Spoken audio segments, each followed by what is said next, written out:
Hi guys! For today's video ay magluluto nga tayo ng nilagang baboy.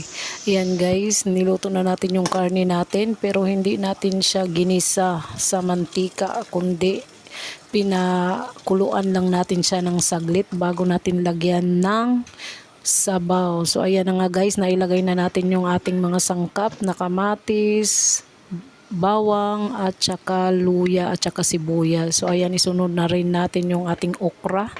At ito na din, isunod na din natin yung ating napaka-fresh na pichay. So ayan guys, kumukulo na siya. Saglit-saglit lang ay tatakpan na natin ito at hahanguin dahil luto na siya. So ayan guys, sobrang ganda niyang tingnan. Ayan, luto na nga siya. Kumukulo na siya ng bongga. Ayan.